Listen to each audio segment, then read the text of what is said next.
네, 여러분 반갑습니다. 오늘도 말씀을 열다 제54화. 오늘의 말씀은 에베소서 2장 20절에서 22절 말씀입니다. 같이 한번 읽어보도록 하겠습니다. 너희는 사도들과 선지자들의 터 위에 세우심을 입은 자라. 그리스도 예수께서 친히 모퉁이 돌이 되셨느니라.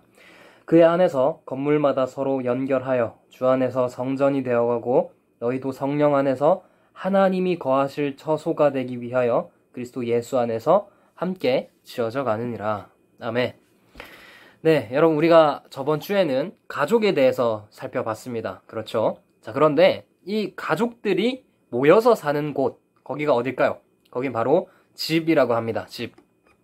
오늘은 이 집에 대해서 우리가 살펴볼 건데, 여러분 집이라고 하는 것은 어떤 사람의 보금자리가 되는 곳, 또 편안한 곳, 그런 곳을 집이라고 하죠. 그래서 우리는 뭐 학교를 갔다가 아니면 교회를 갔다가 학원을 갔다가 꼭 다시 돌아오는 곳이 바로 이 집입니다. 집. 우리가 함께 거주하는 곳, 그곳을 집이라고 하는데, 성경을 보면 우리만 집이 있다고 하는 게 아니라 하나님도 집이 계시다라고 말을 합니다. 하나님께서 이 아브라함에게 처음 나타나셔서 하나님이 약속을 하셨습니다. 뭐라고 하셨습니까? 내가 너로 큰 민족을 이루게 하겠고 그 민족은 나에게 대하여서 백성이 될 것이고 나는 그들의 하나님이 될 것이다. 내가 너의 후손으로 말미암아 한 나라를 만들어 줄게 라고 하나님이 약속을 했었죠. 실제로 하나님은 그 약속을 지키셔서 아브라함의 후손들로 한 나라를 만드십니다. 그 나라가 뭐였습니까? 이스라엘이었습니다. 성경에 나타나는 웬만한 나라는 이스라엘이다 그랬죠.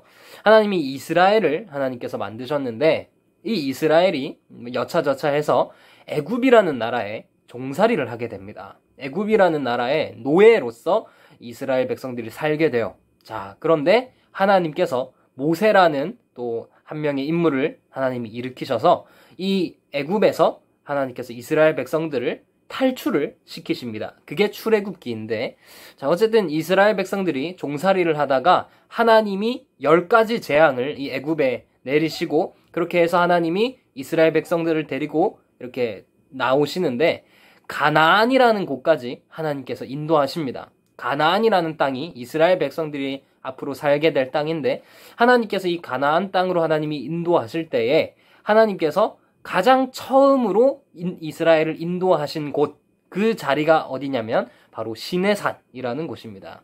PPT가 있으면 여러분들이 이해하기 쉬울 텐데 어쨌든 한번 잘 따라와 보세요. 이스라엘 백성들을 하나님께서 이 시내산으로 처음으로 인도를 하십니다. 하나님은 이 시내산이라는 곳에서 이스라엘 백성들을 정말로 하나님 나라 백성으로 만들기 위한 하나님의 프로젝트를 여기서 실시한다고 생각을 하면 됩니다. 하나님은 이 시내산에서 이스라엘 백성들에게 법도 주시고 또 십계명도 주시고요. 여기서 언약도 맺으십니다. 약속도 맺으십니다. 내가 너희들의 하나님이 되어줄게 라는 그 약속을 이 시내산에서 맺으시는데요. 오늘 중요하게 살펴볼 부분은 뭐냐면, 하나님은 이 시내산에서 이스라엘 백성들에게 너희들은 무엇을 만들어라 라고 말씀을 하시는데요. 무엇을 만들라고 하시냐면 너희들은 성막을 만들어라 라고 하나님은 말씀을 하십니다. 여러분, 성막이 어떤 것이냐면 이 성막이라고 하는 건 텐트 같은 건데요. 그림이 없으니까 말로 한번 설명을 해볼게요. 성막은 크게 3가지 종류로 나눠집니다. 첫 번째, 성막들이라는 부분이 있고, 두 번째, 성소라는 부분이 있고, 세 번째, 지성소라는 부분이 있습니다. 이 3곳으로 이루어져 있는데, 성막들보다는요, 성소가 더욱 거룩한 것이고, 성소보다는 지성소가 더욱 거룩한 곳입니다. 어찌됐건 간에 중요한 건 무엇이냐면, 하나님께서 이 성막을 왜 만들라라고 말씀을 하셨냐면, 이 성막에 하나님께서 거하시기 위해서 하나님께서 이 성막을 만들라고 하신 겁니다. 하나님이 성막을 만들라고 하신 이유는 그 성막을 하나님의 집으로 삼으셔서 하나님이 거기에 거주하시기 위해서 하나님이 성막을 만들어라 라고 말씀을 하신 거예요. 자, 그래서 하나님은 성막을 만들라고 하실 때, 야, 이스라엘 백성들아, 너희가 알아서 한번 만들어봐 라고 말씀을 하시지 않으셨습니다. 무엇이라고 말씀하셨냐면, 내가 말한 대로, 내가 명한 대로 너희들은 이 성막을 만들어라 라고 해서 실제로 하나님이 말씀하신 대로 이 성막을 만드셨습니다. 왜 그러셨냐면 하나님은요, 아무 곳에나 거하시는 분이 아니시기 때문에 그렇습니다. 하나님은요, 인간이 만든 인간이 창의적으로 만든 자신의 생각대로 만든 그런 곳에 거하시는 분이 아니라 하나님은 오직 거룩한 곳에만 거하시는 분이기 때문에 그래요. 하나님이 거룩하신 분이기 때문에 그렇습니다. 그렇기 때문에 하나님은 이스라엘 백성들에게 너희들은 내가 명한 대로 나의 거룩한 법을 따라 이 성막을 만들어라 라고 말씀을 하시고 그 거룩한 성막에 하나님이 임재하신다라는 겁니다. 자, 그런데 오늘 본문을 보면 성막이 아니라 성전이라는 말이 나오죠.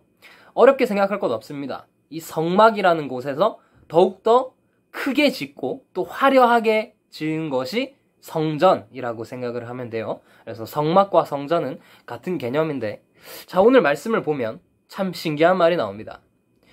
우리를 가리켜 하나님의 성전이라고 말합니다. 여러분, 성막은 어떤 곳이라고 했습니까? 하나님이 거주하시는 곳, 하나님의 집, 거기가 성막이라고 했죠. 마찬가지로 성전도 하나님이 거하시는 곳, 하나님의 집을 가리켜 성전이라고 하는데, 우리를 가리켜 뭐라고 한다고요? 우리를 가리켜 성전이라고 합니다. 여러분, 이 말은 무슨 말입니까? 하나님께서 우리를 집으로 삼으셔서 하나님이 그 안에 거하신다 라는 말이 우리가 하나님의 성전이다 라는 말입니다. 그런데 하나님은 분명히 거룩한 곳에만 거하신다라고 했습니다. 우리 하나님은 거룩하신 하나님이기 때문에 하나님은 거룩한 곳에만 거하신다라고 했어요. 여러분, 우리는 거룩합니까? 우리는 그렇지 않죠. 우리는 하나님의 말씀 앞에 비추어 봤을 때 더럽고 추악하며 하나님이 거하시기에는 합당하지 않은 그런 사람들이 바로 우리들입니다. 그러나 오늘 본문을 보면 하나님은 우리 안에 거하시고 우리를 성전으로 삼아주셨다라고 합니다. 어떻게 이것이 가능할까요? 그 답은 바로 예수님께서 우리의 모퉁이 돌이 되어주셨기 때문에 그렇습니다. 모퉁이 돌이라고 하는 것은요, 이 사각형의 돌을 가리키는데, 이 모퉁이 돌은 어떤 건물을 지을 때 기초가 되는 돌, 또 이 건물의 형태를 결정짓는, 그러니까 이 모퉁이 돌이 없으면 이 건물은 절대 온전하게 세워질 수 없는 그런 역할을 하는 것이 바로 모퉁이 돌입니다. 예수님께서 우리들의 모퉁이 돌이 되어 주신 겁니다. 우리가 성전으로 지어지기 위해서는 예수님이라는 든든한 모퉁이 돌이 기초가 되어 주셔야만, 다른 말로 하면 예수님께서 십자가에서 죽으시고 또 부활하셔서 우리들을 이 성전으로 지어가 주셔야만 우리가 성전이 될 수 있다라는 것입니다. 그러므로 거룩하지 않은 우리가 어떻게 거룩한 하나님이 거하시는 성전이 되었는가? 그것은 바로 예수님께서 우리들의 모퉁이 돌이 되어주셨기 때문, 그것이 바로 오늘 말씀의 핵심입니다. 여러분, 우리가 하나님을 초청한 게 아닙니다. 우리가 하나님 저를 집 삼아주세요 라고 한 것이 아닙니다. 하나님께서 강제로 우리들 마음 안에 거주해 주시는 겁니다.